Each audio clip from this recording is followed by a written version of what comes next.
Hezbollah के खिलाफ Netanyahu की बड़ी जंग के ऐलान के बाद पहली बार युद्ध में तालिबान की एंट्री 1000 से अधिक लड़ाके भेजे। लेबनान, इजरायल, हमास युद्ध में अब नया मोड़ आ गया है। इजरायली प्रधानमंत्री बेंजामिन नेतन्याहू की ओर से ईरान समर्थित हिजबुल्लाह के खिलाफ सीधी जंग के ऐलान के बाद अब इस युद्ध में तालिबान भी कूद गया है अफगानिस्तान की ओर से। 1000 से अधिक तालिबानी लड़ाके इजरायल के खिलाफ जंग में हिजबुल्लाह का साथ देने रवाना हो चुके हैं। हमास के खात्मे के बाद हिजबुल्लाह के खिलाफ इजरायल की बड़ी जंग के ऐलान के बाद युद्ध का दायरा और व्यापक हो गया है। इजरायली प्रधानमंत्री बेंजामिन नेतन्याहू की ओर से हिजबुल्लाह के सर्वनाश का ऐलान करने के बाद पहली बार इजरायल हमास युद्ध में तालिब भी कूद गया है।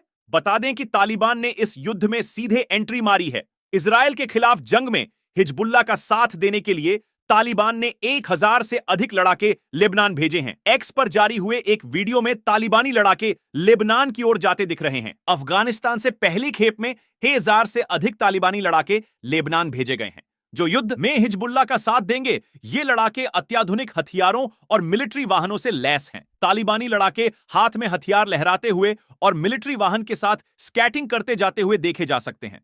इजरायल हमास युद्ध में तालिबान की सीधी एंट्री ने मध्य पूर्व एशिया में जंग का दायरा और बढ़ने का खतरा बढ़ा दिया है। तालिबान का कहना है कि उसके पास अरबों मूल्य के अमेरिकी हथियार हैं जिसे जो बाइडेन अफगानिस्तान में छोड़ गए हैं। इजरायल का क्या है? ऐलान तालिबानी लड़ाके हिजबुल्लाह का साथ देने उस वक्त रवाना हुए हैं जब इजरायली प्रधानमंत्री बेंजामिन नेतन्याहू ने गाजा में हमास के खात्मे के बाद हिजबुल्लाह के खिलाफ बड़ी जंग का ऐलान किया है। नेतन्याहू ने कहा था कि गाजा में हमास के खिलाफ जंग लगभग खात्मे की ओर है, लेकिन पूरी तरह यह अभी खत्म नहीं हुई है। उन्होंने कहा कि हमास के खिलाफ गाजा में जंग अभी भी जारी रहेगी, मगर बड़ी संख्या में हमास आतंकियों के मारे जाने के बाद अब अधिक इजरायली सैनिकों की गाजा में जरूरत नहीं रह गई है। इसलिए अब हिजबुल्लाह का हिसाब चुकता करने को हमारी सेना तैयार है। नेतन्याहू के इस ऐलान के बाद इजरायली सैनिक और टैंक लेबनान बॉर्डर की ओर कूच कर गए हैं, जो हिजबुल्लाह के खिलाफ बड़ी जंग की तैयारी का संकेत है। इसके बाद अब तालिबान भी युद्ध में कूद गया है। हालांकि तालिबान की ओर से इसका आधिकारिक ऐलान नहीं किया गया है।